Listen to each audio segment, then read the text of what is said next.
See, I've finally chosen an actual name for the program. We're going with Pondside Chats because that sounds the nicest of all possible ideas that I've thrown out. Anyway, I'm here with the inventor of what is commonly known as aggravated assault and battery, Lanniegoobob. Yep, that's me. I made that. I made all of that. No one else made it, just this guy. It's such a treat to have somebody who made such an effect on the federal penal code with me here today. Yeah, I actually invented going to jail too. I don't know if you heard about that one. I was in the forge for many nights. That was a very hard one to figure out. Many letter blocks. Yeah, I mean, hmm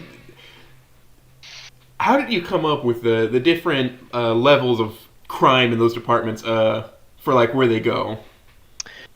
Well, I was on the street one day and I punched a guy and he looked at me and said, "Why'd you do that?" And I said, "I don't know." And I saw another guy stab a guy and he did the same thing. And I said, "Well, there should be some reaction to this." So I created these things called laws. And it just kind of went from there.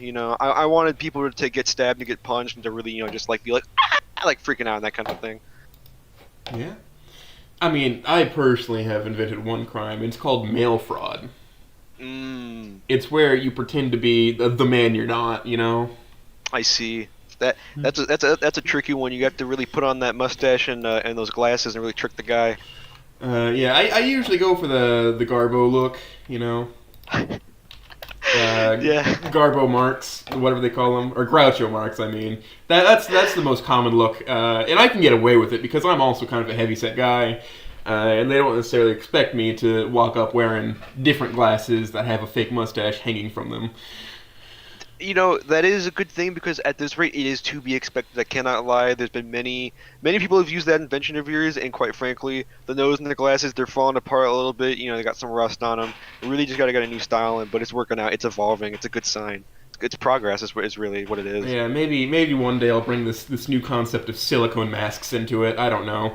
I hear the CIA is trying to copy my shtick. Yeah, then I've heard like there's like these like kind of like there's some filters going to China right now about that. I think that one's already out of the bag, if you know what I mean. I really think it's a setup just to try to try to set up a pre-established thing so that some people can jump into it and they already got you on the hook. So I think it's just like a honeypot, if you will, almost. Wait, isn't a honeypot where like they set up like a fake date for somebody and they smoke weed? I thought that was what a honeypot was. I have heard of that, but I've also heard that was out of practice in the last 6,000 years. I know the FBI was invented whenever the sands in the desert were moved for the first time by the ones of God, but otherwise, it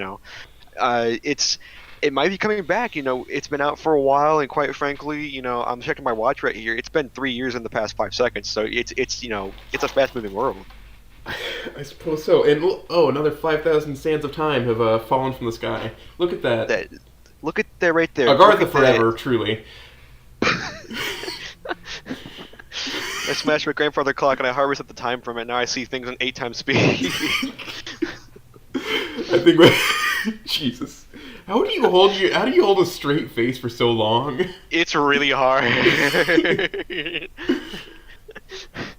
How did we accelerate this far past just you invented assault and battery? That was fucking so quick. It was really fast. It's Very much been less against the than 4 time. minutes. Been 4 minutes and we've already talked about it as if we're like actual space beings from another planet that controls time and space. What, you're not? Can't believe you lied to me. Don't okay, look, it. I'm gonna reveal like a little like here's a little insider secret. That Hollywood Bollywood action. You know, I like some people say I'm a stunt double. They're just a clone of me, man. Like he does most of the shit these days. I'm inside playing games. Remember whenever like in Megamind, whenever that one guy like fake killed himself? That's what I'm doing. Fake killing yourself every day for the last 2,000 years? That's a lot of commitment to this bit here. It's pretty tough, but very much akin to also Megamind. I lied about copper. It's actually bronze that slaughters me in just 1,000 shards that are set across the universe. But So you need the it's a. combination of both copper and tin, as well as trace other elements to shatter yourself. I do, and I've contacted beings from beyond. They've told me that there's other elemental versions of myself. I'm really trying to stay away from those guys, but thankfully they're locked behind the gates of time, and I don't have to really worry about that right now. Well, what if I told you that one is coming tonight to see you? I One of your brethren. Oh God. We Well. freed him from the mines just the other day. Oh, the mines guy. I like. Okay, so you remember how I said like I fuck with copper, but like bronze is like ugh, like it's kind of like I can't do that one. Like if he like hasn't figured out the recipe for bronze yet, we're good. But if he's like making alloys and mixing shit, like if he's coming here, like I might kill him. You like it might be a mess, but I'm sure like you got your cleaners to do it. It'll be good. Get the Roomba out. So you're saying it doesn't just shatter you, but it refines you into a well, I suppose you could call it a fine powder that can then be slurped up into a vacuum and repurposed for other means. Absolutely. What level Absolutely of correct. experimentation did you use to get to these results? Well, I looked at a textbook, I saw Al Capone, and he did a lot of cocaine. And I said, what if I want to do that? And, on Christmas night, if you really wish Santa really, really hard, sometimes you just magically learn how to turn yourself into powder. Powder, as in Mm, cocaine, of course. I've always been more of a bruiser of crack as opposed to cocaine. I find it more economically within my means. that's understandable. They do say the As crack rocks are plenty. yeah, you do have to crack the rocks to get the rocks of crack. It's like a geode, really. It looks like shit on the outside, but then you open the inside and you take a whiff, and it's wonderful. That's very true, and as a matter of fact, like I wasn't aware of this, but like in Japan, very highly advanced civilization with all those UFOs and whatnot, but in their skyscrapers and in their houses, if you actually take like pieces of brick or like large, like supposedly quote unquote concrete blocks, and you snap those open, they're very much akin to just actual cracked geodes, and you can actually get a similar effect from storing the insides of those. I think it's referred to as flake, but otherwise, like that stuff just sells for like a lot on the rim, but at the same time, I think that you're gonna get a lot more out of your more refined material. Well, all right. Well, I'm sure you're also an expert in how we do, in fact, refine this. I've always been a fan of just putting whatever the fuck on high heat until it expands into whatever you're looking for. I've seen a guy use these crack flake to make chocolate cakes and Belgian waffles and whatnot. To Yeah, hide them and smoke them across borders. of course. It's like you know, and that's not a bad method at all. In fact, like some of the purists out there when it comes to like cooking this kind of stuff, it's mainly like an all natural kind of thing. Because who needs the factories? Who needs you to outsource? It's a lot of work, a lot of paperwork, very yucky, very like not fun. It's just not good. But like you said, heating stuff and expanding shit. I mean, we've been doing that for thousands of years. Like we created like iron and stuff. Like you just put that in a big old like pot, and that shit like expands into a bar. It's almost like an inflatable water bed. That stuff's just like it's not a bad method at all. In fact, like I know there's like denouncers on the forums right now and all those forums, but like I've actually like taken them all down with a giant virus that I wrote in a big code. So working on that one. Man. And after a long day of taking on all this code and whatnot, it's always nice to sit by and play the game known as Limbussicum. I think you also created that one, didn't you? Actually, my left finger created that one. It is a sentient being that's separate from my body. I'm trying to like recouple it, but it's very akin to like a civil war in my arm right now. But we're working it out. Like I've kept them behind the trenches of my wrist. And I retook my hand recently. It's a lot of work, but I'm not too stressed about it. I am nuclear powered, so it doesn't take too much work. I used to be solar, but I would die at night and come back to life next morning, which would kind of suck. Leaving the plane of heaven over and over again was not very fun. But you know, yeah, no, I did make that game. There's 12 little people in it. They run around. You actually open that game on your desktop, and then you get sucked in. Very much akin to how you read a book these days. That modern book sucking technology. You just kind of fly in, get really immersed in there, literally. You do die though if you die, so don't do that. As far as getting sucked into things, I think we have a. I've brought in one of my experts here. We have this jar of jam that's sitting on the mantelpiece now. Uh, he's an expert at getting sucked into things. Well, now. He's a baiter, but I don't think he's. I don't know if he's a master quite yet. I got my tickets. I am a masturbator. like I can see them from here. I see those tickets. I see those medals. I see those diplomas. You're certified. I can't fight with you. That's just real shit. That's real hardened shit. You know, college was made by God, so I can't fight against that. That's just a part of life. Damn. I'm a casual baiter. That's okay, man. You know, like everyone starts out in that kind of casual sphere. You got it's all part of the growing process. It's all right. Yeah, though, you know. you do your casual baiting until you can get into ranked and competitive baiting. At one point, you get your medal for masturbating. That is true. That shit's real Global hard. elite baiting. Years of practice to become a masturbator. You know, and once you're a masturbator, then you can cast that line wherever you really want in the world, and still, you know, have effective baiting, whether it's for deer or elk or whatever. That is true. That is true. You know, some people are You saying you gotta should be careful really. with baiting deer though, because then you can get the environmental police on your ass. Yeah, Like I think we should actually, you know, like they're really big right now. They recently got that growth serum. I really think we should tone them back down. It's been a real trouble. Well, I mean, really, to combat this, we just need to get the shrinking juice, you know, to combat the growth serum, because we all know that juice is more powerful than serums, especially when you crush out little infant babies' heads. Yeah, and I know that's not a very famous harvesting method because of ethics and morals, but you know, well, like who do those people know? Like, have you like, have you, have you crushed a baby's head for epic growth serum? Oh fuck. Um, you know, it's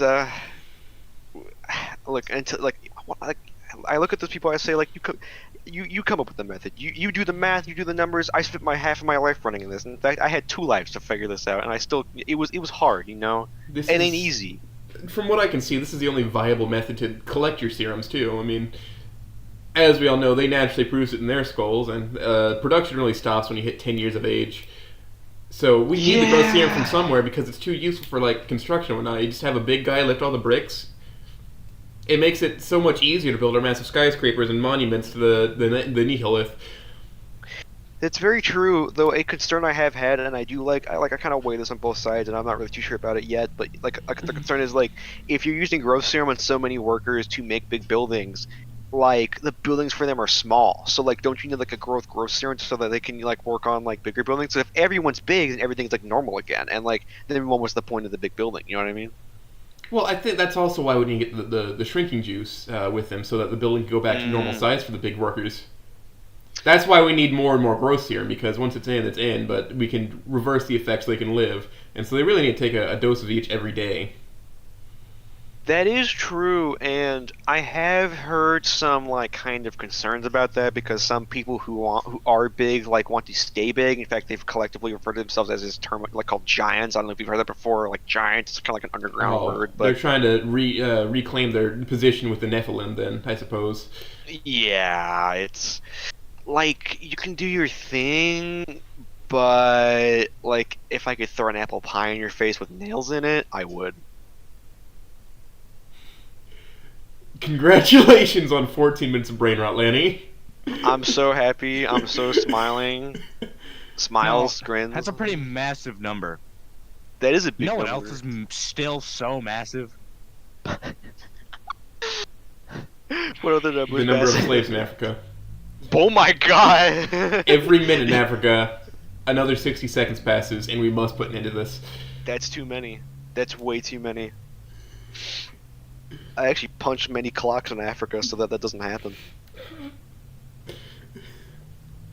Well, we just need to make it so the sun stops moving over Africa, and then their minutes will stop passing by into 60 seconds. You know, I've heard that there is like a special U.S. force that is trying to access the Central Command admin server for that little place over there, and they are just going to type in a simple slash game rule, you know, time change set to 0, like daytime, like something like that. You know, And then like they're just also going kinda- to, I think they're also going to set the tick rate to 0 so that it doesn't move on forward. Yeah, and like I would trust them, but I've heard that you've like actually embedded a like quote unquote goblin agent as from what I've heard, who's going to actually set it to like the max amount, like 255 or something like that, which is kind of like I don't know if you should do that, but like I mean I don't want to like not support that because like the crops would go really fast, and I'm kind of hungry, if you know what I mean. I mean, as far as my Goblin Agent goes, I can probably counteract the other guys. I can just send V8 in there. He'll take care of it, but I have to pay him in Moon Sugar. He only accepts payment in Skooma, of course. I see, I see. I actually did. Speaking of goblins, I did want to bring up something. Have you ever heard of the Science Goblin or the History Goblin? I believe his favorite food is nuts, right? Yeah. Very, very, very, very big identifier between the two. Isn't there a specific brand of nuts you might like? Maybe Deets? Deets is a common like it'll work. Like in fact, I think it might be the best actually. It may be the best. I don't know. There's a few brands that work. You'll get like your Cheshire nuts and your Brazil nuts and whatnot. But yeah, as far as Deets nuts goes, there's also Diz and I think there's one called Moz is a brand. You know, my six quintillion-year-old uncle does say, "Deets nuts the best nuts." That is a common catchphrase of his.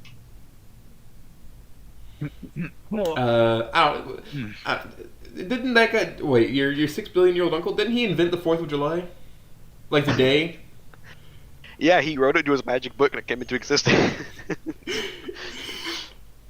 My uncle also has the ability to raise his finger and call a silver hammer his way. I don't know about that one, but seen it happen. Does he use the hammer for just carpentry? I think He uses it to tear up the roads, make them get fixed. Don't tell the government that one, but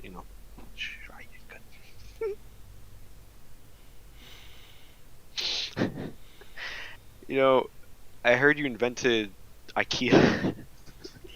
Yeah. Well, I mean, I had to find a way to get meatballs made more economically, and it just so happens that people are more willing to make meatballs for you, or let you collect their meatballs if you can trade it for cheap flat-packed furniture and maybe one particular stuffed animal, a stuffed bear called Dunkelskog. I have heard of that. I wanted to buy one. I touched the thing and it lit on fire. I don't know what you did to that one. I don't know if it was a trap one. I don't know if it was like a They devious, do like, that when they come across somebody who is pure of heart, but also of a medium IQ. I think it might be misprogrammed then because clearly my IQ is like, if you were to okay, so you know how Elon Musk has 6 yogurts? I'm 6 Elon Musks. I see. Oh, so you're 36 yogurts? Yep. Nod my big head, purses my lips. That's me. Yep.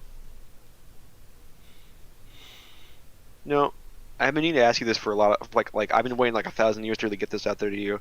What's your favorite drink? Oh, So let's circle back to the cracking baby skulls open. I like getting the cerebral fluids out of those. It usually tastes like strawberries. So in the meantime, since that practice has become outlawed, I've started drinking a lot more strawberry milk and strawberry flavored energy drinks. That is a good one. Their spinal fluid. Side chat. Their spinal fluid tastes like blueberries. I figure you may be a peruser of that sort of fluids. Blueberries, I've been to rehab. That's all I'm gonna really say about that one. But it's been a long process. Like I don't know if you've read my book, One in a Million Blueberries, or it's really just about how I started with one at age 10, and now that I'm 96, it's like it got out of control. I was dying. I was suffocating. Have you ever seen Hoarders on TLC? That's what my house was looking like, but blueberries. Oh yeah, I have seen. I mean, I don't think the blueberries would be a big issue if you just took them outside and planted them in your fields. If they're in the fields, they can make more blueberries even, and then you can use that to get more shingles directly put into your bank account. That is true. I did have an incident though, and I know this is very isolated. I'm not trying to shut down the blueberry industry. I know you've come after. I've seen your guards. I've seen your guns. Back off. I'm not against you, blueberry industry. But what I have had happen to me, and I've wrote about this in my big papyrus script that I've hung in my room. I did put one blueberry in the ground one day, and it wasn't growing for like a week. And I was like, "What's going on? Where's the plant? Everything else around it's fine." So I watered it a little bit more than I should have, and maybe this is where I messed up. But I walked in, and one night there was a little blue crest that poked out. And I pulled that bitch out, and there was a whole man there. And he was cool, but like, Did you like name what your happened? Did you name your new man? Yeah, I named him Blueberry McKnight.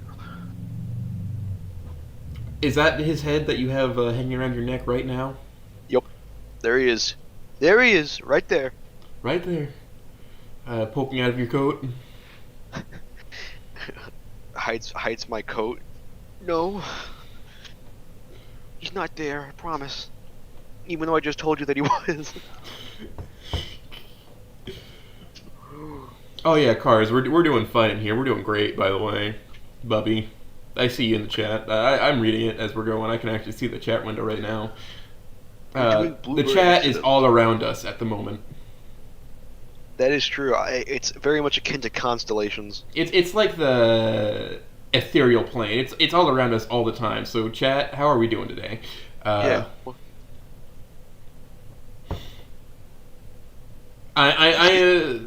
Listen, our syllabus for today is I'm going to gain insight into this eldritch being that I've cornered in this one dimension, this one plane.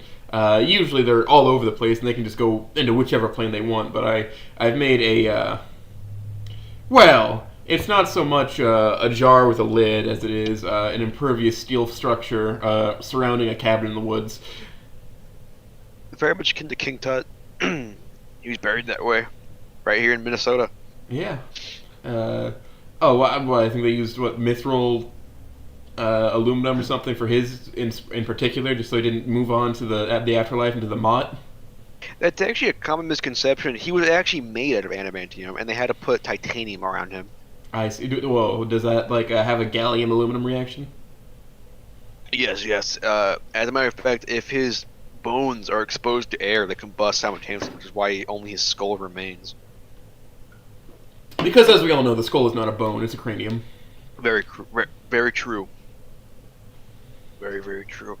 You know, I've heard that you do craft good batches of concrete yourself. Can you inform me on how this concrete business of yours started? It started when I went to the Isle of Crete, and I met a criminal there. He's a con that I captured and I put in my basement, and I use him to mix powders and whatnot, so that when I can take that out to a job site, I can pour stuff. And we call it concrete because I got a con from Crete, of course. Okay. I thought I was being a little bit clever. No, I went to that island because it's the fifth. What do you call the fifth largest island in the Mediterranean? That's called Crete, baby.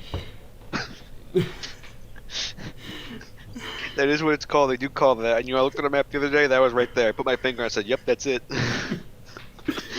Right there on my finger. I was gonna ask you though. You mentioned that he makes it now. I know there's like two different methods of making concrete, and this question really should answer that follow-up one. But is when you say he's making it, is he making it like as in he's making it with his hands, or using he his secretes it from his body? Yeah, all right, that's pure shit. That's real. Yeah, you got a good one. To transfer it, he has to repowderize it himself, of course, because I'm not made of man labor hours. So he secretes it, and then he breaks it down. He breaks the rocks down of all the powders and whatnot. And different parts of his body secrete different parts of the concrete mixture.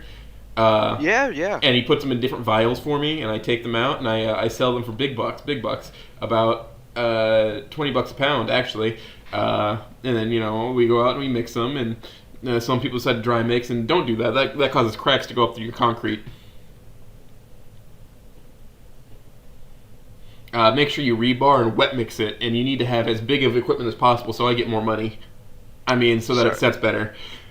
Sorry, I was stolen by an alien for a second. My ethereal ears turned off for a brief moment, but no, I think I got the gist of what you were talking about. Yeah, no, like I did want to ask about the vials. Like I heard there's there's always the problem of like a bad batch technically with this all natural kind of thing.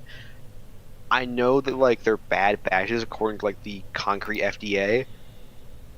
Do you still sell those like under the table? Yeah, we sell those for about 13 cents a pound, and well, they're for temporary prisons, honestly, more than anything. Like wartime, they're only made to last for like 6 months when they make them, and they concrete them in with no windows, no doors, no way to escape. It's impenetrable until that 6 months up, and then it just crumbles back to dust. And they can reuse it, I guess, for other purposes besides making jail cells. Some people use it for pottery. It's a pretty good, effective method. You know, because the active ingredient is lying. Like, I've heard that like a good way to like imprison someone that way with that kind of material is where like you actually, so you have your guy, you really hate this guy, really hate him, not like you know the bell tolls for the, you know, you knock this guy out, like fucking really good, like fucking knock him the fuck out. So you hit him and he's out, and you get those files from whoever, those temporary ones, and you just farm it around the guy, make a shell, you know, bury the motherfucker. And you're done. I mean, like 6 months, the guy's dead, starved to death. You know, maybe he lived Well, in I easy, mean, fucking geothermal, but sometimes that doesn't kill him. And besides that, sometimes people will offer you blueberries for it, you know, and you have to get the blueberries for the living man. So you give him the ability to breathe air, and you drop sludge, nutritious sludge, through the single air hole in the top, and he has to lap that off the floor. And you know, at the end of the 6 months, he's still alive, if only barely, and you get like 25,000 pounds of blueberries per guy, you know. And so some people like to get the blueberries. matter of fact, I mean that's why like, and like I'm really sorry, like farmers, like I know you're crying about this, like I know you're crying about it, but like farmers, like you know, like blueberry farmers, like they're just out of business because of this methods, like their farming methods are just like, they're archaic, quite frankly. You know, I know that like everyone's saying like, oh, like they gotta like they can't feed their kids, blah blah blah, no family, no you're like it's just sorry, too old, game over.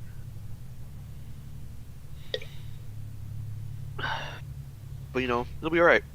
All I got is my blueberries. That's all I need. Smiles.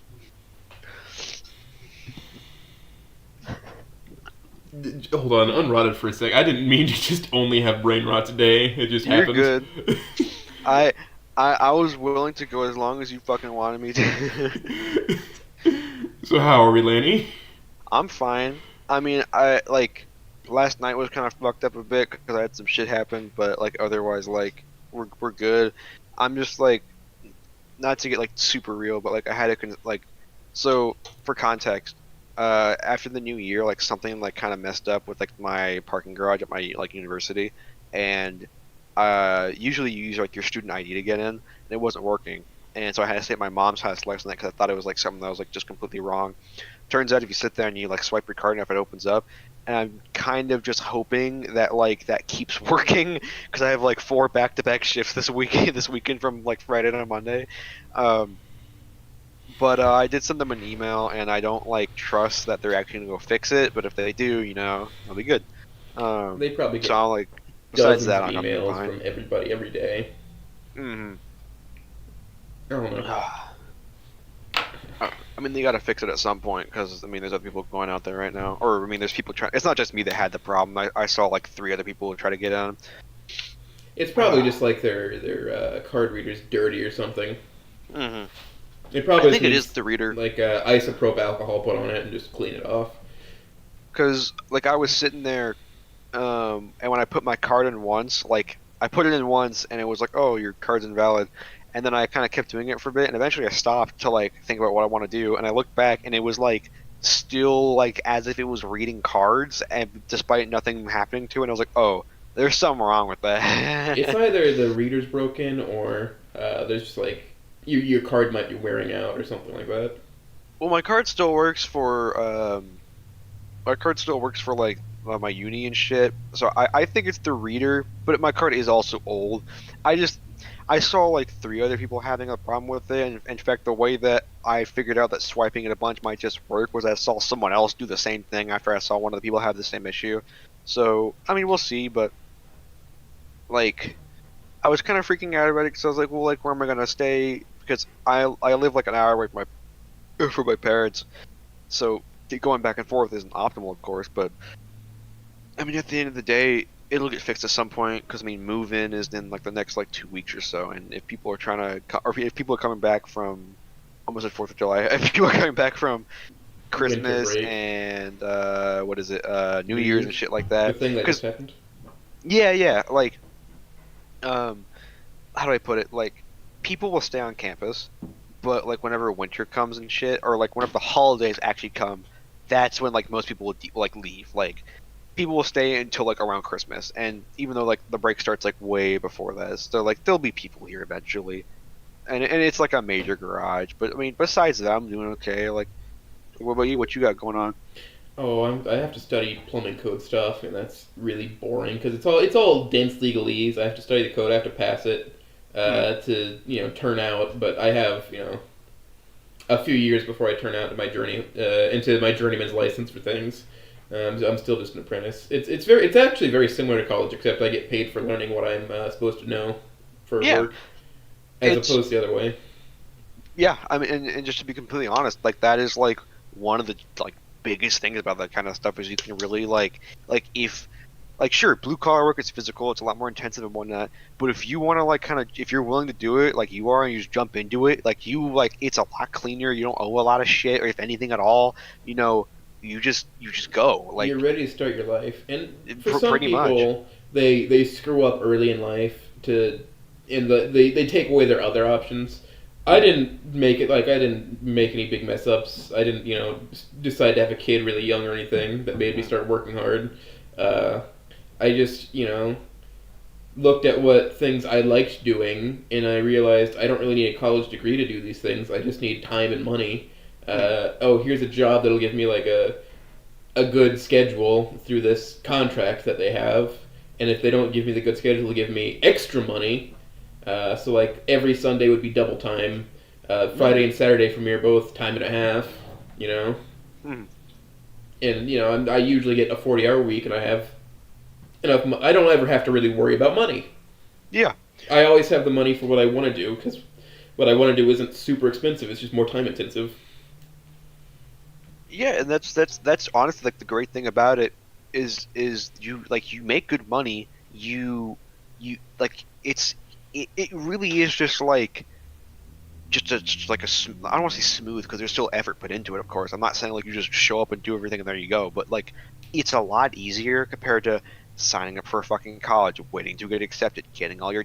There's a lot of pencil pushing that you have to do on the college side of things that fucking sucks. Like it It's shouldn't be there, but it There's a lot is. of unnecessary extra steps that got added in the 60s through the 80s when the government started subsidizing college, right? To Fucking, try I and mean, get it's more a business Americans now. college educated, but now all that extra stuff is still there. College is extra super duper expensive, even though it's being subsidized. Uh, Yup. you know, and And where does that leave you? Like, it's no longer subsidizing the average American. Like, well, I guess the average middle class people doesn't subsidize. You just have to pay outright. Versus for people who get the aid, get in for well, they get meal plans, they get all sorts of stuff, pay back later, whatever. But in the case of like middle class people, they have to bear the brunt of it on their own entirely because the government won't pay their way at all, unless like they do military or something. But not everybody's cut out for the military. Not everybody's cut out for blue collar, and mhm. I mean, there's some people who don't seem cut out for really anything. But I mean, I have faith they find their way at some point. Yeah, like I don't want to be that kind of person. So like oh yeah, like there are like dumb people out there, but like I mean there just is like just kind of like how it goes. Like some people just really suck at stuff, and can they like put in the effort to like learn something? Yeah. Absolutely. I think there's plenty of people who are just unmotivated, I think is the best way to put it. Yeah, no, like motivated is like or being motivated is probably like a huge like part of it. Like, because like when I talk to a lot of people just about like, hey, why don't you do this? Why don't you do that? Like even myself, it really is just I lack the motivation to actually go do blank because it's one thing to go do it. It's another thing to just stay on it and to be like, I'm actually going to put my full 100% on this because I mean in reality, doing that is a pain in the ass. You know, Yeah. like If you look at me giving your drawing, all is hard. if you look at me drawing, for instance, it's very rare I produce anything that's purely just drawing. Most of what I do is just dumb photoshops because drawing requires you to have like good spatial awareness. It requires you to have practice strokes and whatnot. And it's just hard to have the patience for that. And every now and then I lock and I make something that looks kind of cool. Uh, I'm sure you've seen the bounties that Kevin does. Yeah, I've seen a few of them. I don't keep too up to date with it to be honest, but I do like take a peek at it.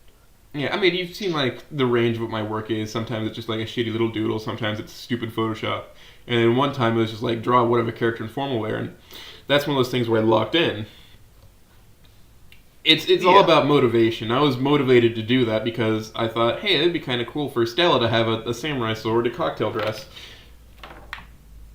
Yeah, like, how do I put it? Like, there's a difference between like wanting, like you said, like when you lock in and you're like, okay, I want to do this. I want this to put like a lot of effort, and and like it's in. Applying that to everything is basically like almost impossible. Yeah, which is scary. There's just some things you're not cut out for, and no matter what effort you put in, Mm-hmm. you're not going to get there. But everybody has something they can do better than anybody else. I'd like to believe that. At least better than anybody locally around you. And so to all those people who don't seem cut out for blue collar or white collar or military, I don't know, try glass blowing or something. You know? Yeah. Something that not like it may not have a huge profit margin for you, but it may be enjoyable. You may be able to make a living off of it, and it may be just great. Yeah, pretty much. Just like try something, do something, do something that's interesting to you, you know.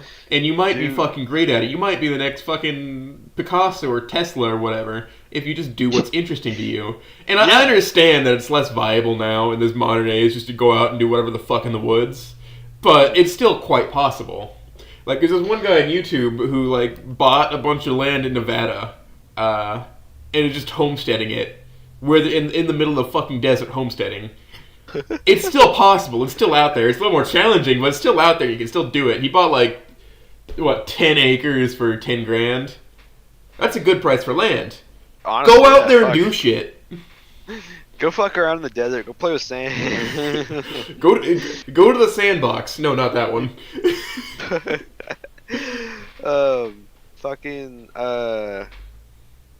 Oh yeah, I was gonna bring like an example. I had I think it was a intro to fictional literature. I took like a random class because for my degree I have to take like other classes that are part of my they're classes from other departments, and I was taking a class from the English department, so I picked this intro to fictional literature class, and it was taught by this grad student called Will. And Will was like a really fucking interesting guy because he just kind of did shit like that, where he used to be a blacksmith, but he quit because being a blacksmith fucks the hell out of your wrist and your arm. Oh, I can tell you that for sure.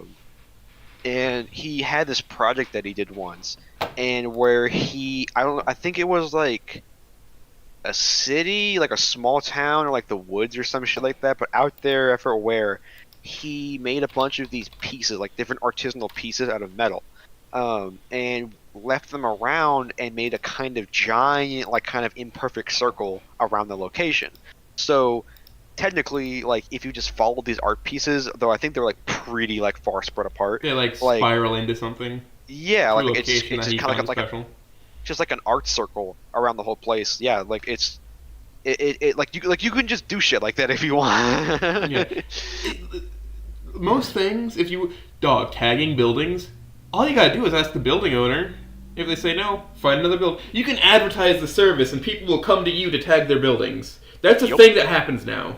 If you want to do graffiti and you don't want to get arrested, these things can coexist. Okay? Yep. In bumfuck nowhere, Kansas, I see this everywhere. People will order, like they'll see somebody on Instagram, they'll be like, hey, I'll pay you 10 grand and your travel fare and your hotel. Come down here and paint on my building. Or, like, you can walk in, and if you're lucky and you get, like, a manager who can put you in touch with the building owner, you can ask them, hey, is there any artwork that you want me to put a mural up on anywhere? And, like, in my high school, there was something called Art Guild that I was a member of. I was one of the first members in. And multiple places commissioned us to put murals up for public places to, pay for Art Guild to continue existing because it wasn't subsidized by the school, but we did it. I've heard of that before where people get like paid for tagging shit. I didn't know that it was like such like a kind of like I don't want to say common, but like just a normalized kind of thing. It's a normal thing. People like having nice designs up, and I like seeing like art everywhere. Like there's something to be said. Leave like historic buildings be, but if you just have a fucking white building and you're not destroying the architecture and you can paint over it later, yeah, throw some goddamn paint, paint some flowers up there, man. Put like a scene. If you have the side of a brick building that's not necessarily in the open or whatever, and you just want something there, plenty of building owners are perfectly happy for you to like put a mural of like whatever famous landmarks are around, just being like, hey, this building's famous for this. This is, and paint the event on it. You know, it's something that happens, and you'll see that in bigger cities: Houston, Chicago, New York City, L.A. You'll see those, bigger cities more, but you still get them in tiny little towns like St. Mary's, Kansas, where one guy, I saw him just out there painting flowers, and I was talking to him about it, because they're usually more than happy to talk. And I like talking to people, obviously. I think I might have gotten a little too passionate here, but... and he was like, yeah, no, they gave me like $100 to paint this, and he was just doing it mostly out of passion. They paid for his paint, they gave him $100 and a meal, and he was happy to do a huge mural. Because he was doing it as a hobby. That wasn't his main work. That was what he was doing on the weekend.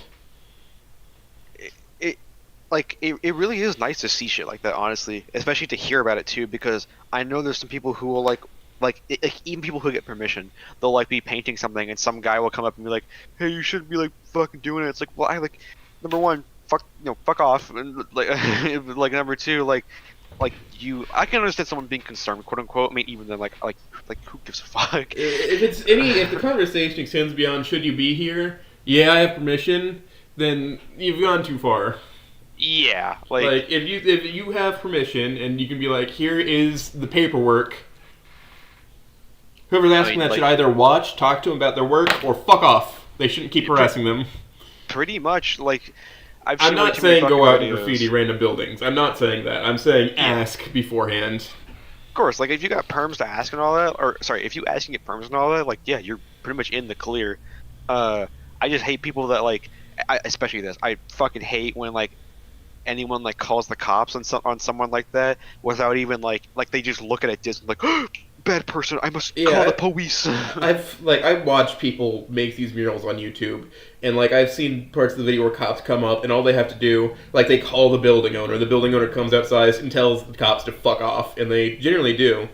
I've seen one where the police are like, well, you probably still shouldn't have it on the side of your building. It's my fucking building. Exactly. It's also a case of I'm thinking in my head you're going out for, okay, not saying that they shouldn't go out, because I mean if they're getting called, you kind of have to, but if you're number one, if you're calling the police for someone graffitiing in general, that is on the lowest list of shit you can call for unless you own the building yourself. If you're just a regular pedestrian, you just see that why? Who gives a fuck besides the person who owns it? Graffiti can be painted over, That too, you can wash it off walls. You can do if you're the building owner and you don't want it there, you can wash it off. A power washer service doesn't cost that much if you own a goddamn high rise. Pretty much, it just doesn't make any sense to me. And I know there's some people who would be like, oh, it's a good Samaritan thing. Fucking no, stop. Really, in my opinion, it depends on what the graffiti is. Yeah. If they're just putting a bunch of slurs on the wall, yeah, maybe don't do that. But if they're painting something that takes actual effort, Banksy pieces, kind of. Mm-hmm. Where, as long as it's not taking up everybody's space while he's doing it, as long as it's doing it on the building he has permission to do it on, I think it's fine. I think it's cool. Yeah, there was a shit. What the hell was it? There's a lot of one of my favorite things to go back onto when you were talking about seeing just kind of art in cities and whatnot. There's a lot of spots in Houston where you can just kind of you just drive by, especially in the lower income neighborhoods part of Houston, which some might argue might be the entirety of Houston. You will see some really fucking nice murals, and even if they're kind of more on the amateur side, it's just nice to see these big fucking artistic pieces as you drive. And there's a lot of highways that run through Houston. It's super nice to see it. Yeah, it's super nice to. Let me fucking rephrase myself inside my head. To have people who care enough about where they live to want to have stuff look nice around them, to then take action and put murals up, that's a nice thing to have in your community. Yeah. What? It's great. There was almost a riot over a mural in Kansas City. There is a mural of goddamn space hamsters fighting bugs. And like What the city's the like, fuck? we're gonna cover this up, and everybody's like, no, you fucking aren't, What's up? because it's so goddamn odd. I don't know how long ago it was. Like, this is a story my dad told me, and I've seen the Space Hamster mural recently, so it's still there. I don't remember what street it's on. I wasn't paying attention to the roads. I was just riding along in the backseat of my dad's truck because still do family stuff with him. Go over to his house and we drive somewhere. But like, it's like space hamsters and shit, man. It's cool, and people love that mural so much. And whenever somebody threatens to paint over it, they're like, "Fuck you, no, Stop! stop!" It's the only. I think it's in Westport. That's cool as fuck. Hold on, I'll see if I can find the Westport hamster mural.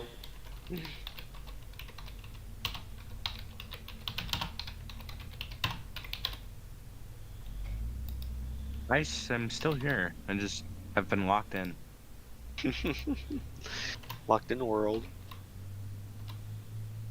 But, Ooh. Let me see if I can find but it. this is not my stream, so I will not project my things onto the stream. That's okay. Smiles? I can't find it. But there's like space hamsters somewhere in Casey. I just looked up like Kansas murals. There's actually quite a few things on here. Yeah, I mean, of course, there's the standard chief stuff. I swear it was in Westport. I thought it was. This looks like around the building, but yeah, if you look at it, there's so many cool murals in it that are beyond. Like, hold on, let me throw this into the Discord, I guess. Mhm. Actually, I can just throw it on the stream too. I can just turn this screen on, and I can.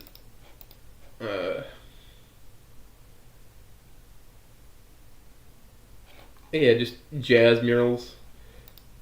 Like, it's really cool, I think.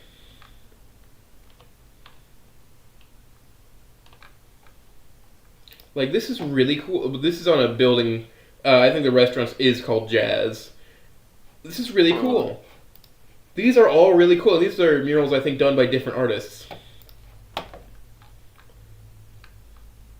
And then, you know what really bangs me up is when, like, buildings who've had really cool murals for a long time, there's damage to the building, and they don't have somebody try to fix the mural. They just paint that section white. I was working on a school installing new HVAC systems, and I saw their mural preservation plan that included painting over huge swaths of the mural. And I'm like, I could probably fix the mural after you... Like, if you let me take pictures in here, I could probably just come down here one day and fix the mural for you. And I do it for free as long as you provide paint for it. I'd fix the mural for free, and you'd have no cracks, and you'd have the still perfect mural because you have existing photos of how it should look. And I say, no, that'd be too expensive. What, providing paint for me to come in and do it over the summer? On my weekend?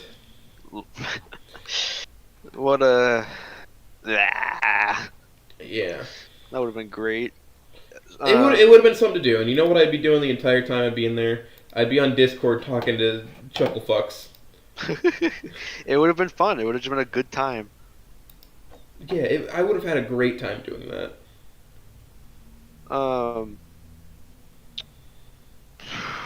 Some, like, how do I put this? They're not like murals per se, but like something else that I like about like kind of like paint on buildings in general, especially again in low income areas. Like it's really funny on one hand, it's also just kind of like how do I put it? It's nice where like you see and you're like I'm in like a good spot where especially at like Spanish or like Mexican restaurants down here, you can see just kind of like very amateur kind of paintings of like either the restaurant or like certain things. Like there's Or Goku. or Goku. There is a auto shop that when I leave work I drive by if I take a different route compared to the highway, and it's literally just like an auto shop, and there's this like a really kind of like amateurish like Mario and Luigi like with big wrenches like painted on the building, and I fucking love it because it's just super fun just to see, even if it's like a character that isn't like theirs or whatever. I'm not gonna bitch about copyright for shit like that, but you know, like it's fun. It feels very like homey to see that like yeah, like this is my city, this is the kind of shit that's here, and it's great. Like and also like you mentioned, like the whole like seeing fucking Goku and shit. It's fucking amazing. There was this was a Listen, long ass fucking the time the ago. Goku fan art is how you know that Mexican restaurant's gonna be fucking delicious. By the way, True as fuck. you don't That's get so real many shit. up here in Kansas because it's not as authentic. Mhm. They don't migrate up here generally. It's very rare that we get people fresh from the border. It's usually liberal white women who are like, "This food is so good, and we want to hire Latinx." Oh god. And so they cling on to, "This is luchador themed." Chill. I mean, listen, lucha libre is like Mexican superheroes and whatnot. I know this. That part, that's as far as I know. That's as far as I can claim to know. They're like superheroes in Mexico. Fucking, I. Nah, I won't get into that. But like It's those kind of. interesting. Yeah, it's interesting. The, I was just the thinking wrestling like, down there is fucking cool, I think. It's great. I haven't looked too much into it, but like I really hate how do I put it like I don't know how to really phrase it, but like nah I'll just drop it there. I can't formulate those words correct in my brain, but I haven't, in terms of luchador stuff, I haven't actually looked at that too much. In fact, I kind of forgot that was a thing. I remember when I was a kid watching the television program Mucha Lucha, which is the first cartoon on Cartoon Network animated entirely in Flash. Whoa. Yeah, and now Flash no longer exists. I keep forgetting that. When was that? That was 2020. when did Flash go out of commission? Nope, Stop not being- the Flash. Stopped being supported in either 2019 or 2020. Yeah. Oh wow, like directly December 31st, 2020. Like I know, like we just hit the new year and whatnot, but it's fucking crazy just to think that 2020 was like 4 years ago. 5 and I years don't ago. mean, oh yeah, 5 years ago. I don't mean to be like a fucking. Like, Once I'm like it hits reminiscing. March 13th, it's gonna be an actual milestone day of 5 years ago. Shit hit the fan. I mean, shit's been in the fan for decades now, I think. Yeah. It's just that was a burst of diarrhea in the middle of solid turds. Like, it's, how do I put this? It's interesting seeing like things like COVID come up in like my like the textbooks that I'm using like in college, like in the now. Like when I was looking through I took a non-major bio class, and I was reading through, and they're like, oh yeah, like viruses, blah blah blah, very much akin to COVID-19. I was like, that's already here. Like you're already writing this shit down in these books. They wrote it the year of. It's just a weird thing to look at and be like, yeah, I remember that. Like it makes me feel fucking old. It makes me feel like, and you know, I'm not like ancient. I'm not. Lenny, you're like, barely older.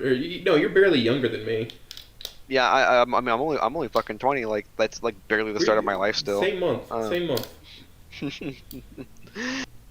It's just looking at it. It's like, damn, I remember that. Crazy. Absolutely insane. And I just remember that was happening.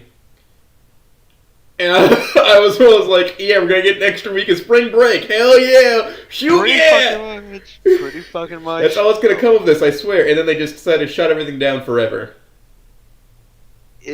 How do I put this? Like, I know, and I'm not like trying to dismiss this. Like, some people like get fucked up real bad in terms of like being inside and whatnot. For me, I was like, man, we drive to my brother's elementary school at the time. We get free like breakfast meal, like and like breakfast and lunch like meal things in these like little like paper bags. Fucking, they had these like Uncrustables in there that I'd never had before. Holy fuck, I used to eat those all the fucking time. I didn't leave my house for like a year and a half. Holy fuck. I mean, alright, so my family's always, like, this is the first time I'm really living in the middle of town, is that I bought a house of my own. My family's always lived out in the middle of nowhere. It really didn't affect me going outside, because I was used to living on a few acres of property, you know? Mm-hmm. And really, I didn't give a shit about whatever mandates there were. I live in rural Kansas, you know? Yeah. If you feel sick, stay inside, stay in bed, whatever, watch fucking The Price is Right for 12 hours. Fucking... Cartoon Network only only played Teen Titans Go, God, I point of the hate day. that shit. At that point of the day on weekdays, they played their worst show. I don't know how they have like fucking 12, like the entire children's programming block is just Teen Titans Go. It's so fucking bad, and like, this might be a sin bringing this up on this channel. It's like Cartoon Network's version of Skibbity Toilet. It's so awful. I don't know who made it up, but kids fucking love it for some like awful reason. I hate it. It came out when we were like what I think when it came out 2012. We were like between the ages of 10 and 12, I think, when it came out. So we were the target audience, I guess. It came out. Yes, it started in 2013, and I remember like initially I was like, this is okay. This is fine. This isn't super bad. I grew up watching Boomerang, so I got the original thing, the original Teen Titans, and I remember that. I don't remember. I remember looking at Boomerang every now and then, but I also remember for some reason back whenever we had, I remember what like Boomerang was a separate cable package to regular Cartoon Network, so not everybody had it. But my grandma had it. Spent a lot of time at my grandma's house. If we didn't have anything going on, we'd watch TV or whatever, and she liked Hanna-Barbera cartoons, so it was always like she had Boomerang. So we got to watch all the classic cartoons, and Teen Titans would come in every now and then. That was like the newest one they had on. So it was a lot of watching Johnny Bravo or the Flintstones or the Jetsons, Scooby-Doo, vintage Scooby-Doo. Yeah, that's like, fuck, that just reminded me of something else. But yeah, like I don't remember which family member had access to it, but every now and then when I would go over to that house, if I was like going to bed, like I would turn that on because they were like, I think the episodes in there were longer compared because I always read this Cartoon Network. Some of those shows on there are extremely short form, like very 10 short. 10 minutes. Yep. And others are 30 minutes, and there's I think one show that regularly had like an hour runtime, and it was their weakest show. I think it was. What? Build, Destroy? I don't know. Oh, I never saw that. Why on a network that. called Cartoon Network is there so many live action shows at that time? Good. Like Nickelodeon, I think can get away with it because it is supposed to be a show you can see for a nickel is what it's based off of. That's what a Nickelodeon is. It's a show that you can see for a nickel. Oh. That's where they got the name from. A Nickelodeon was just like a booth at like a fair and you could watch a cartoon for a nickel. Throw 5 cents in there, watch a cartoon, be like, alright, that was something, and then walk away. That's why it's called Nickelodeon. And sometimes in the Nickelodeon booths there were cartoons, and sometimes there was just like live action skits with Charlie Chaplin or whatever. It's called Nickelodeon as a reference to that. And so I'm like, yeah, I can see them having live action shows, Drake and Josh and the such. But why on a network called Cartoon Network? I think I've seen a video about that. I don't know how true it is, but I've heard that they shut down their like game website recently. Yes. Yeah. Mad. They shut down like everything. Yeah, they stopped making money through children's cartoons. I think Adult Swim's still fine. Yeah. Is Cartoon Network kind of like falling apart, or I haven't really kept up with anything about it? It seems like it. It seems like the children's side of Cartoon Network is falling apart, and the Adult Swim section's growing more. I mean, yeah, like. Because the Adult Swim section actually is producing new shows besides Teen Titans. Yup. They still had money when they started airing Teen Titans all the time, and now they don't have money because everyone's like, Teen Titans Go, what the fuck? Fucking... I remember there was a Teen Play some damn Courage the Cowardly Dog reruns! Please! All the things I do for love. I remember for the regular show ending, they did jack shit for it. Like, they just the show ended. Here's more Teen Titans Go. Bye. I remember when I was young, a few events they had, like the Fire Breather movie. They're like, yeah, this might be a new show, maybe, if this movie does well. And I know a lot of people tuned into it. It was really good. It was really enjoyable. Fire Breather shares a universe with Invincible, by the way, I'm pretty sure. Or it's made by the same person, something like that. Like, there's been multiple team-ups between the kid from Fire Breather and Invincible. Okay. The dog, the Seance dog, is based off Science Dog, which is another property made by the same guy, and those books are goddamn gory. I read them way too young. Science Dog sounds weirdly familiar. Science Dog? Yeah, I mean... It ends up in the comic section of the library, like the children's comic section of the library, and you'd read it as a kid, and you're like, wow, that's a woman ripping a rat apart with her teeth. Very swag. Very, very, very gamer. Fucking... What was it? I remember there being a Teen Titans Go episode where it was literally, like, I don't know what the fuck they were thinking, but it was literally just an episode on, like, vague, like a vague idea of, like, hey kids, this is how you make a 401k, this is how, like, owning a building works. And I was like, what the fuck is this content? At least they were trying something. They were trying to be educational so that more parents would let their kids watch it all the time. Like, really weirdly, though, it's like, I know there's no 10-year-olds like, Mommy, I want to learn about 401k from Beast Boy. I just remember they started fucking talking shit on Richard Nixon one episode for no reason. And there was one where they turned into leprechauns. That sounds fucking hilarious. It's not that it was always bad, it's just that it was usually bad. Oh, yeah, there were some fucking gems in there. Every now and then they come out with something that's really fucking funny.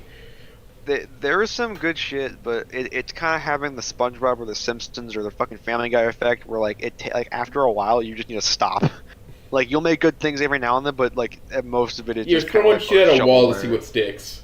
Literally. But why are you throwing shit at the wall? When you could just stop and do something else. When you could, well, you stopped throwing darts, and now you're just throwing shit at the wall.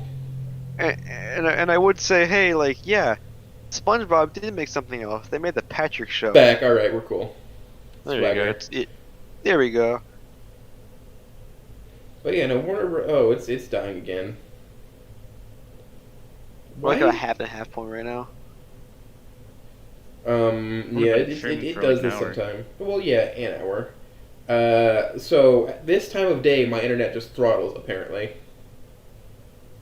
Yucky. That is very yucky. Yuckers. Very yuckers. I guess what I can do is try to close tabs. There, we'll see if that helps. Why is it choking so bad? I don't know, it's choking like hard, like as if like someone just like shot a lightning bolt at your ISP immediately, like as soon as 5 hit. Yeah, that's insane. Nice. But ICBM. but it's still working. We're still working. There we are. It's starting to restabilize, so we'll be all right. There we go. Okay, we're back. We're back in action. Small bomb hit the recording room. And we got the fucking intergalactic waves are colliding right now. Yeah. Those seeing it live will see it stutter a lot, but once they see the VOD, it won't be stuttering at all for them. Okay, that'll be good. Yeah. So the VOD will be fine because it. So I think how OBS works is while it's live streaming, it's also doing something that's close to recording that just doesn't locally save. Mm-hmm. So it records it and saves it as long as the thing's going. So it takes a few seconds for it to sign off, right? Because it's just throwing it like it's like, here's all the data, fucking take it right now. Take the data. But yeah, like fucking, like, I guess when it comes to kids cartoons like Cocomelon and shit, it's, I don't know if you've seen the videos of it, but there's like kids are kind of getting like Pavloved into like where they hear the Cocomelon like soundtrack and they'll just like scurry over, or the intro. It's like, it's fucking scary looking. They made that. They did. The company that makes Cocomelon is doing it on purpose to weaken the youths of the world. I've heard that they had an entire like research thing where they were like studying like the easiest way to like kind of get annoyed into like a kid's head so they can like there's a fucking term for it, I forget what it's called. No, I think it is just Pavlov. Probably. I honestly think this is a psyop offense taken to weaken every country around the world so that somebody can take over. Whatever country makes Cocomelon. There's a lot of it's like how do I put this? I don't want to say like entertainment is dead, but on the contrary, it's kind of like how the AAA game sphere is right now, where like mainstream kind of shit is definitely in the shitter because it's being monetized and like shovelware kind of content. Nothing is being made for the sake of the craft anymore. Yeah, like every now and then we might have like a hit or two, but it's nowhere near like what it used to be. Listen, man, I just want a Metal Arms sequel made by the original people. I mean, yeah. But we're never getting that. They're gonna take out the robot that says the F word all the time. They're gonna make it about body dysmorphia because you can switch your body around to configure your robot to have different firearms and whatnot. And then they're gonna put a set of tits on the Colonel robot. Why does a robot need tits? For Twitter. He doesn't have legs even. You couldn't give him legs?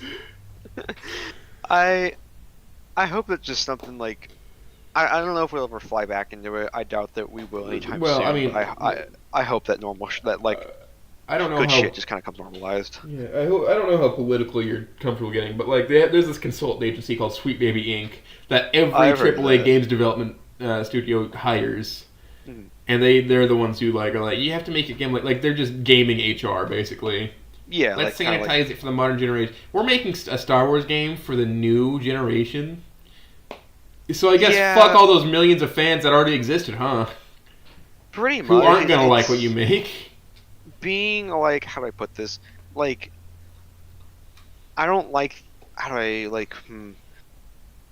I hate the idea that companies are trying to quote unquote like win when it comes to like fan bases and shit. Like there is no winning. Someone's gonna be fucking mad no matter what you do, especially in this kind of point.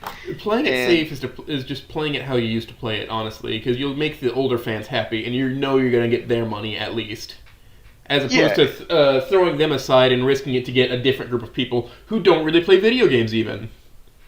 Yeah, and it also bleeds into like multiple spheres, like also beyond that in the sense of like, for example, something I talk about often is I really hate how every game nowadays has to be an everyone game where anyone can just pick up and put it down. It's a nice idea, but the fact that every game's being made that way really sucks because having niche things is fun. Like a lot of those older games that were very like weirdly realistic or hyper specific, like Old Stalker and stuff like that, don't really exist anymore because the idea of having such a niche thing where like, oh, like going in you're like completely blind, you have to learn these things, people have to tell you certain things. Like yeah, it's not like the most open and whatnot, but I like that. Like it creates a lot more like interesting kind of games rather than being so broken down and simplified. It's in that same vein where, oh, we have to make sure that this kind of media is okay for everyone. Like we can't have anything that's like too rough or too raunchy. It's like I really abhor the idea that you can't put something that's like morally or politically incorrect in your game for the sake of like, oh, like I want to have a character that just is an asshole. So make them an asshole, if you're gonna have someone that's that just says fuck all the time. Yeah, like if you're gonna if you want to have like a racist villain, have a racist villain, have a racist protag if that's like just a part of his character. People think that like if you just kind of like make a character a certain way and they like put that kind of attribute on them, it's like inherently evil. It's when it's not. It's just a part of the story. It's just the way that guy is. And some people will say, well, like that's bad. You can't do that. Like whatever. Like, well, then why does like Tumblr and like other kinds of people fantasize about like certain villains who like genuinely commit like fucking horrible fucking things, like kind of like in Mouthwashing, which I don't know if anyone, I don't know if too many people have seen it, but like some of the shit that like Mouthwashing, some of the like major shit like through implication in that game is like fucking rough. Like that's like scary shit. Like that's bad shit, and that's great. I'm glad that people run with that shit. But like there's certain things that just aren't so like politically sensitive that like people will like root for, but then you get to like this one thing and people like are like, well, no, you can't do that. It's like, well, I just want it that way, Mouthwashing is such like that game was made as a piece of art. I gotta be honest with you. That story, like, it's just so artful. Yeah, it's PS2 graphics, but I fucking love PS2 or PS1 graphics even. I fucking love it. It's great.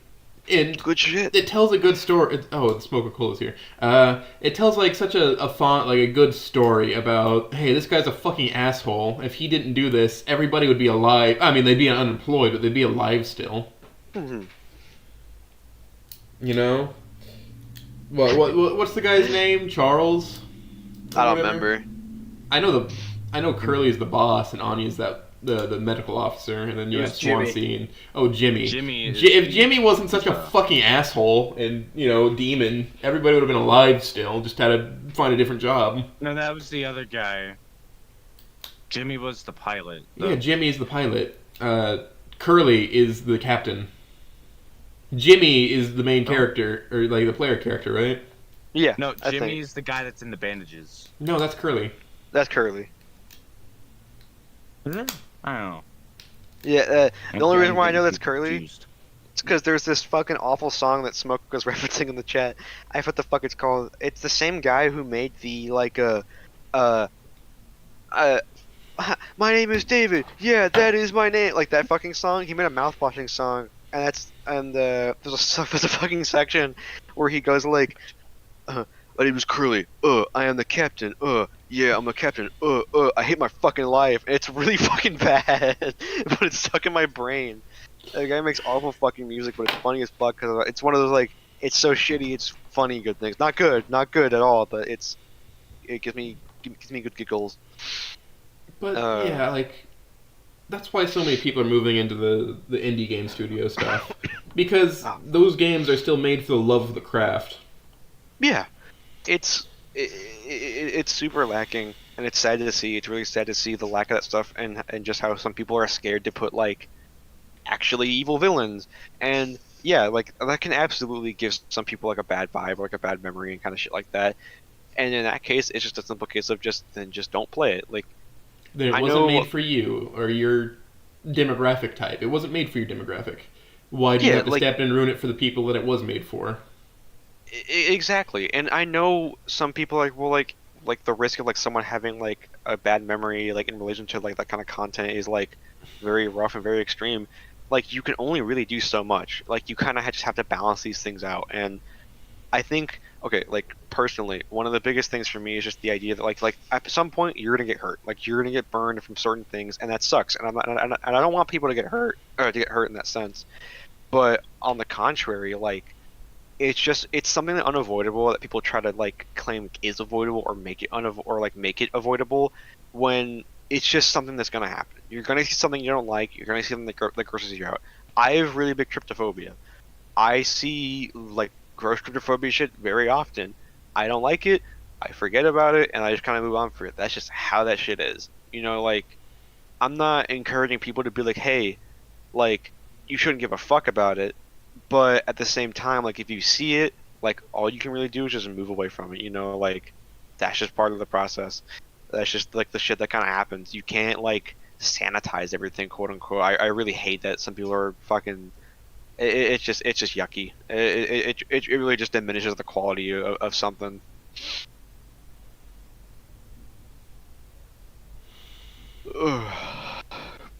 But like I'm still glad that like things like mouthwashing and whatnot can still kind of carry that weight, even if it is in like a different sector and whatnot. Yeah. Or some people create certain things and they just don't give a fuck about what other people say about it. I think with the games industry, it's really making VR games suffer in particular because they take so many resources to make. Like it's a lot of extra resources, right, to develop those. That indie studios don't necessarily have those resources. Patch can only get you so far. Unfortunately, yeah. Because for VR, like physics simulations are hard to figure out and hard to make interesting beyond like the basic, cookie cutter stuff. And you have to have pretty decent physics simulations, otherwise you're going to give whoever's in VR motion sickness. And there's like a lot of testing goes with that, and people just don't want to make interesting narrative-driven games for VR. They would just want to make Bone Crusher Sandbox usually. Yeah, and like those can be cool, but I would also like to see. I would like a good story game. Yeah. Like I get it. You want there's the basic like puzzle games and shooters. I think as far as like a narrative-driven game, the best I've played so far is Arizona Sunshine. It's a zombie shooter. It's a horde shooter, but your guy's always making quips, talking about the things around him, and like he has like the voice actor they use for that has genuine emotions.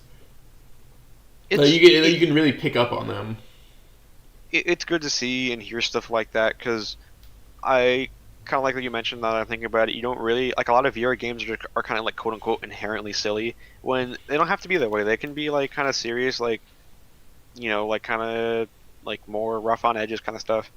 The same studio, Vertigo Games, that makes Arizona Sunshine, or made it, also made a Metro game that I'm actually thinking about getting. I've never touched Metro, but I know that it's like a well-regarded series. Yeah, I can't say too much about it because my one experience with Metro was, I don't know if you remember this, but Discord had a games library at some point, and it was crazy because if you had Nitro, you could just download a lot of fucking games for free, and I have Metro on there, and in fact, Discord let me keep it, and so I can just go play Metro through Discord at some point, which is fucking wild to me. But I played I think an hour of it. And I don't remember anything of it because it was a long ass time ago. I mean, like I said, it's a generally well-regarded game series. And then they had one VR game made, and it's like relatively recent. Let me look up Vertigo. I can tell you what it's called. Okay. I don't know if you're really in the VR sphere. I've been doing more of it. I don't look too much at it, but if I hear major news, I'll take a peek. Yeah, I don't know if you even have a headset or anything. It wouldn't surprise me that you don't.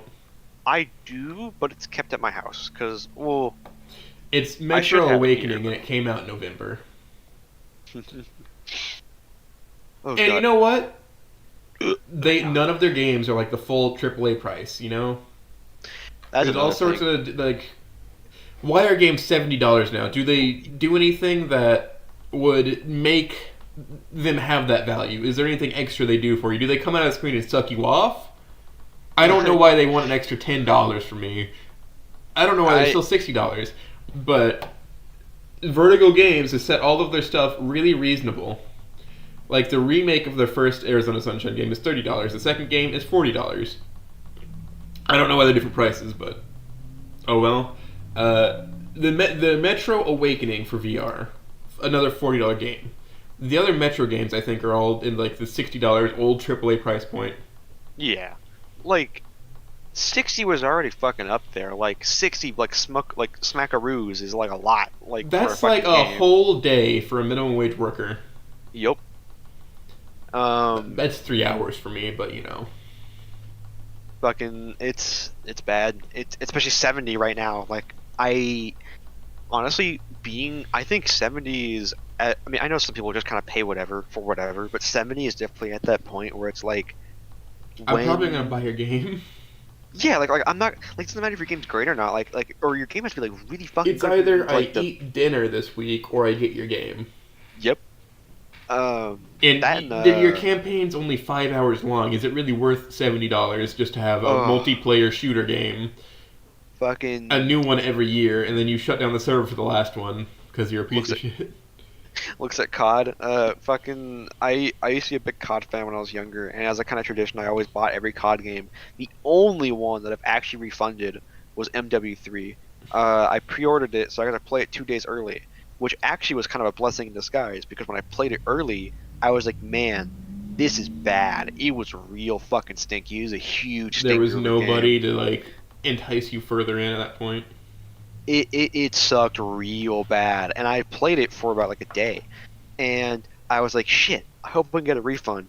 And so I went online to check if other people were getting refunds for it if they had pre-ordered it, because it was I think $120 to pre-order it. And turns out, even though Steam has a 2-hour playtime or a I think 2-day ownership policy, if it's a pre-release where it's a pre-order and you're playing it early, you can refund it until it releases no matter how many hours you have on it. So I played that game and I fucking refunded it, and I was like, this sucks. I got my money back, and I couldn't be happier. That game was awful. From what I've heard, the campaign was a glorified DLC. That whole game was a glorified DLC. For me, when I rank Call of Duty, I rank it based off its campaign. Yep. Because the multiplayer is largely the same in every game, isn't it? Yep. Yeah. Why I is mean, it If it $70? doesn't have a good campaign, then with it's MW3 fine. 2023, it was the curse of the Sledgehammer Games release again. Because they haven't had a good campaign since arguably Advanced Warfare. Yeah. World War II wasn't a bad. That was not a bad campaign, It was okay. but it's It's just they've been on the overall- downhill spiral since Vanguard. Yeah, like because I remember playing MW 2018 and I remember playing MW2, and those weren't like they weren't great, but they weren't too bad. Like I had fun with it. There were some good moments in there, and I appreciated that. MW3, like unironically, is just playing DMC or DMZ. Like you're just it's just Warzone maps with go here, do this, mission over in like literally like 10 minutes or less. There was like one or two story missions that weren't like so whenever you played a like campaign mission that was like kind of open world free roam stuff, which was all the bad ones, it had this big banner appear that said that was like it was like open mission like open fire permitted or some shit like that. And if you when I saw that, I was like, this mission's gonna blow ass. Because I know some people were really like, I don't like the kind of on rail stuff of COD, and they kind of experimented that with I think it was MW2 where you could roam a bit more, which was fine. But I don't really understand the fucking complaints of being like having like a Rails on story, because Rails off is fucking awful. Not Now, everything someone needs to can be make a- open world. Exactly, like You can have like a huge play space still, and like have stuff to do in it, or directing you what to do. Because like look at Ocarina of Time, for instance. It's not really open world. hmm, It very much tells you what you can do next. You can backtrack to previous areas. hmm. And it'll Metro shut things down. Exodus. A lot of its mission structure is like that, where you're in a big area where you have an overarching goal, but you can And you can do tackle side it any goals. way you want. Yeah. Yeah. Or like Ground Zeroes, actually. Like Yeah, like Metal Gear, like the tech demo release of Metal Gear Solid 5, Ground Zeroes.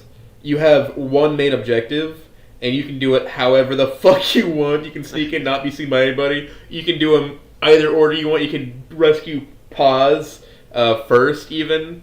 She's there already. You don't have to go and get what Rico or Pika, whatever his name is, the young boy. You don't have to get him first. You can go in and you can collect Paz and put her at the drop point, and then grab the kid. Chico is his name. You can wipe out the entire island with your gun, and anybody like you capture, they just give it to you in the full release of the Phantom Pain. It's great. it's like yeah, like shit like that works. Like it's great. When it comes to COD, open world and like COD for me, like you really have to like do something to really like make it work. And the way they did it did not make it fucking work. I remember there was this mission that stood out to me. It was fucking one of the worst ones. Open world mission. You drop in, and it's like, okay, you need to destroy 3 helicopters. You destroy 3 helicopters. Huh. The main building is opening in the center of the map. Go there. You go in there, do a little bit like on rails like story shit, and then you leave. And that is it. It was fucking abysmal. There's no like nothing feels like it matters. It feels like you're just doing shit to it unlock looks shit. all nitty gritty and ugly and whatnot just because it's for the aesthetic. I think if you're gonna have an open world game, have it be something beautiful, Yeah, absolutely. something you can get lost in. It needs to be fucking pretty. All right. Like So, I'm gonna bring up Metal Gear Solid 5 again, which Okay. we all know Kojima hated making. But like the scenery around you while you're doing the open world stuff, it's fucking immaculate, man. It's great. Being in Afghanistan, like the rock formations look so good, and like it's a mil sim game, yeah, like it's stealth operations, and you're like you're shooting Soviets inside their little camps and operating posts, Mhm. but it looks good, it looks great, everything looks fantastic, the stealth engine works wonderfully, and that's a really good open world game. That you can just do whatever out in the open. There's stuff to do. There's plenty of stuff to do. You don't even have to like look at your missions. There's like you can just roam around. You can kidnap people. You can tame horses. I believe you can hunt wildlife. You can do a lot of things just without a mission ever starting. And sometimes, like, you don't have to activate the mission to do the mission. You can just, like, I'm in this area, and you can go and you can find your captured ally, or you can rescue prisoners. Sometimes you accidentally do the story mission, and you don't even know you're doing the story mission. Like, I didn't have the mission for Quiet open. I didn't have it playing. I just walked into her area, and she started shooting at me. It's great. It's great. Like, I just got shot, and then the cutscene played out, being like, "You're doing this now, by the way." You're doing this one. Fucking. And I could have left. There was I think one of the first like open world games I actually kind of enjoyed to a degree was when I played Dying Light. Like that to me, that game for its time was very pretty. That exploration, like, it is a very pretty game, I will say. Dying Light, it still holds up on the first game. Oh, absolutely. Like, I think the only thing that's wrong with that game is pretty much the story. Like, I don't hate it like a lot, but it's definitely not The good. story is the weakest point. Well, I think that game is just like more to be like, well, what if you can explore this verticality? That's a good way to make an open world game. It's, You're not just standing in a field with nothing around you. If there's nothing to do, you failed at making the open world game. And that's why not every game should be open world, because so many of them forget to put shit around. Like, Bethesda did a pretty good job with Skyrim, but then they made Starfield. Like, it has the same amount of shit to do, it's just the play area is way fucking bigger. So you spend so much extra time traveling, and that's not fun. Yeah, like fucking God. I remember there was this whole thing where it's like, well, Starfield actually has like a huge moon that's explorable. What's on it? Nothing. Actually, nothing. I'm so glad I paid fucking big money for that. Thank you. Did you Thank you, Todd at least Howard. get the smartwatch that they had available? Fuck no, I didn't buy that game. I bought it. Um, And I played it Fucking- too long to return it. Oops. But no, Bethesda, Yeah. their writing quality hasn't gone down. Mhm. So like I'll probably buy the new Indiana Jones game when it goes on sale that they made. Ugh. Fucking video game. Oh yeah, Karos brought up No Man's Sky too. Yeah. It was started kind of rough, but I was like, no, Sean, please, I have money. It's free update time. It's crazy the way that game's fucking turned around. It's wild because I didn't play it on release, but I played it whenever they added the actual like true multiplayer experience. And yeah, there was some fucking To be like fair, it is kind of ridiculous that two people got to the same exact coordinates so fast. that is true. Yeah, like That's I how big remember that seeing shit thing is. about it. It's just incredible how fast that happened in like 2 days. I'm happy where it's at. I'm excited for more because I know they're doing a lot more with it. They added it's fishing fucking recently? crazy. Yeah, I did see that. That's how you know it's a good game, is if they have like a fishing minigame in it. Think of it. Does Call of Duty have a fishing minigame? Fishing for sweet kills in the gulag, but Does no, it have a real doesn't. fishing minigame? Nah, Is it a good game? no. Exactly. It's the fishing minigame that makes it. Is Stardew Valley a good game? Yup. Does it have fishing? hmm It's a good game. Web fishing. That's a good game, and it's all about the fishing minigame. It's all about fishing. Fucking, what was I gonna say? Yeah, fucking, I argue that in terms of COD, the largest change that's ever happened to COD is just when they added sliding. Like, nothing has changed about those games beyond the one time they added sliding, because that's when sweating became, like, real. Like, I see so many videos like, yep, smoking a ciggy while sniping everyone with my big sniper while sliding around. It's Let me do my no scope. People were trying For to real, sweat before. just fucking, 360 no scope. it's no fun. Like, I remember back in MW2 days, like OG MW2, when that shit was, like, actually, like, kind of fun because people were, like, you had to be actually, like, fucking good at it, or the...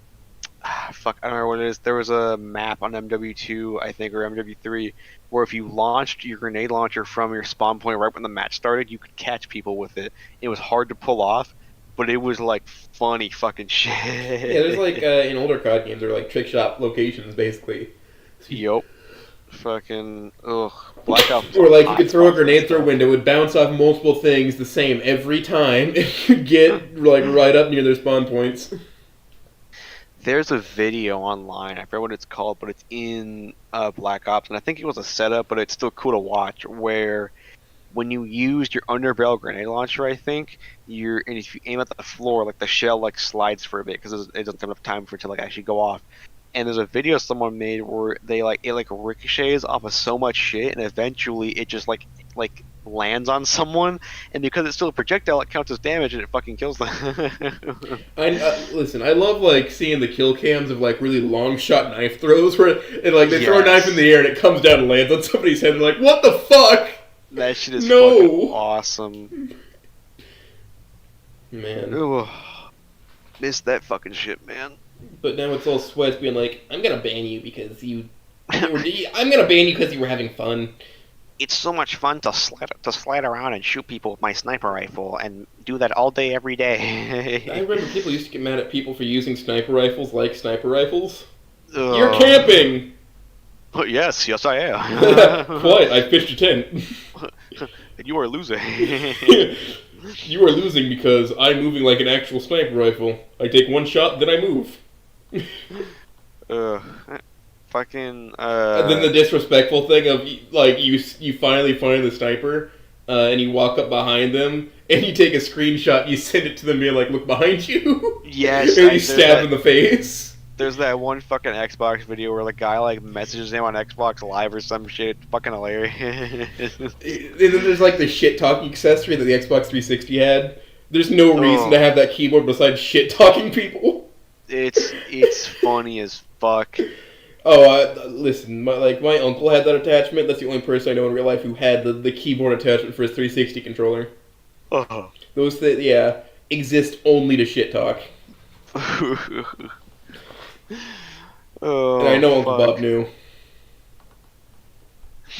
He was Bob, whatever, was the guy who ran Microsoft. My mommy runs Microsoft, and if you don't stop 360ing me, she's going to ban you. My uncle works for Nintendo. Let me in. Let me in right now. Let me wear your skin. Oh, fuck.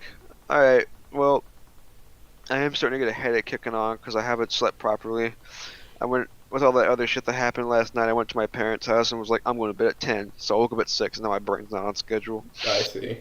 But, this was good. I mean, even though it's only been, like, what, an hour and a half, like, I think I cranked out, like, a pretty good time. Like, I had a good time. Yeah. Reed was actually excited. So unfortunate for him. Is he at work or something? He's on his way back. Well, I mean, maybe there'll be another time or some shit like that. Yeah, well, I'm sure there's gonna be more time for it later. Absolutely. Later on. Oh yeah, rate the PNG I made for you. I don't know if you've been looking at the stream or not. I took a peek at it. I give that, like, let's say, I give that like a suit and tie, like an 8.5. Yeah. Yeah. I even made sure to have a different mouth when you're talking. Exactly. That's like if I presented this to if I was to go on CNN and do an interview, I want that on there instead of my actual human body. With Carl Zeus? Yep. I forgot about that guy. Holy fuck. I forgot about, what was it, Student CNN or some shit like that? Yeah, and he stuck on a roof. He wasn't pushing really any agenda. He was just like, yeah, learning this shit, it's cool. In other news, a fucking hydro jetpack was used. That's the last anchor on CNN I ever trusted. I forgot about that guy. Ugh, that takes me back. Last time I remember watching that, I was in 4th grade. I watched that.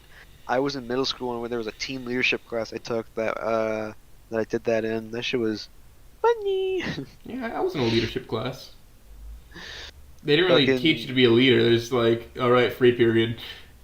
Pretty much. Yeah, it was either do speeches or free period. I mean, I also did the speech class, so I mean, I have some practice with this, I guess, from the speech class. I can talk to people. Yeah. But I get what you mean. he didn't really like me because I don't really like eye contact. He wants me to like look at everybody in the eye, kind of slowly prance back and forth, stare everybody in the eye, stare them down. I gotta make sure I have you captivated. That's not me. I mean, like, my eyes are very darty anyway. Like, I don't like looking people in the eye. Yeah, like, it took me a while to get used to it. It for me, it was just a big thing of getting comfortable with it. But now it's really funny on my end when I look at people in the eye when I talk to them, and they like will like dart around, and I'm like, funny. I'm very darty with my. I'm scanning the room constantly. If I'm Yeah. staring at somebody, no, I'm not. I'm looking behind them.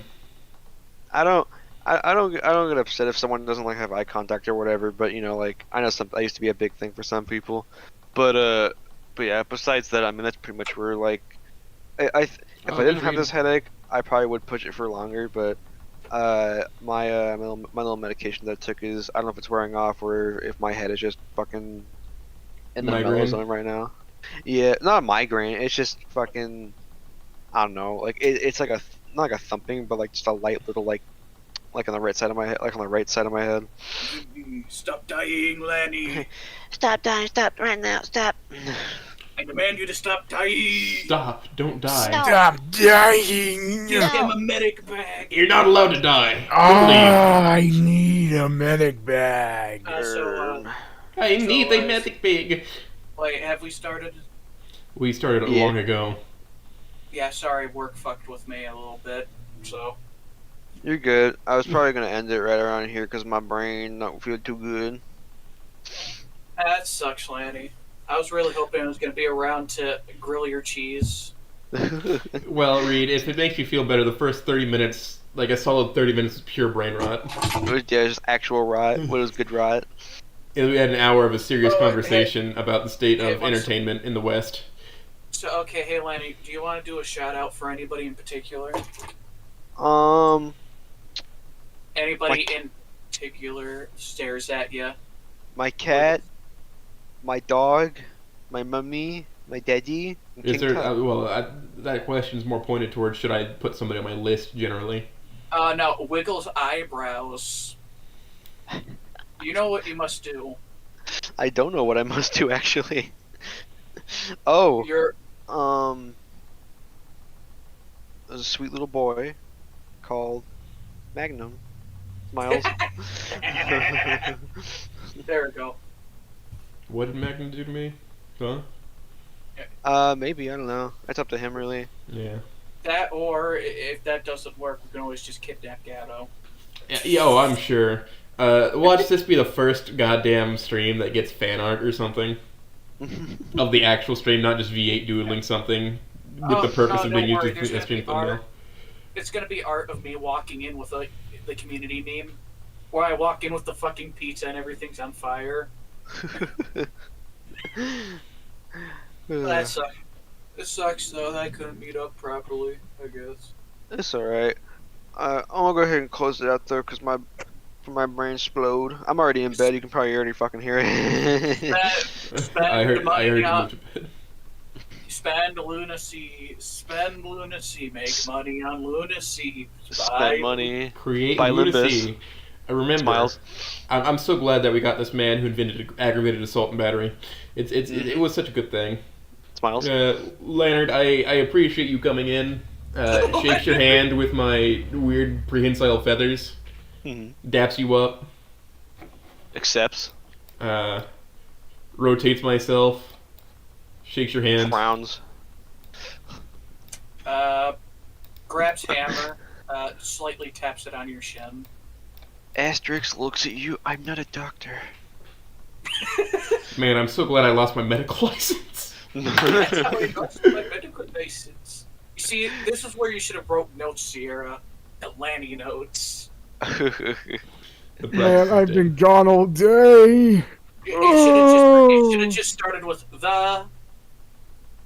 SpongeBob. Damn. Okay. I should have thought that. I think it's good to have outreach to people that we like, even at like, not necessarily writers all the time. Just here's this guy I really vibe with. I think this is a really cool guy. You know what? Let's just Lanny let's is a just writer. He is. He wrote our Earth into existence.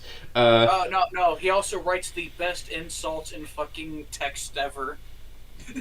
If you ever get the energy to send one to Oates and he'll read it out like on one of his streams. Okay, I'll think about that one. Just hop in my chat and I'll read it. I swear I read chat. It's not something I forget to do. Alrighty. I'm guessing.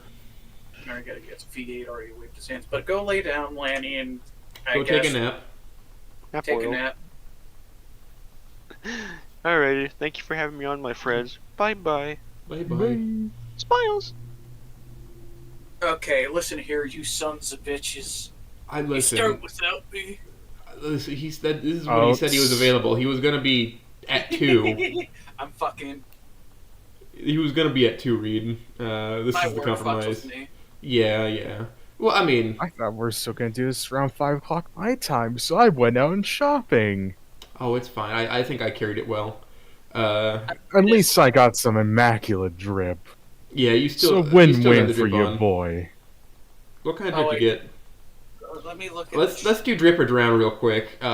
Just the stream will know verbally, but we'll see. Let's do drip or drown real quick on Sierra. Let's see if you're dripping or drowning. Alright, time to get the new drip. BRB.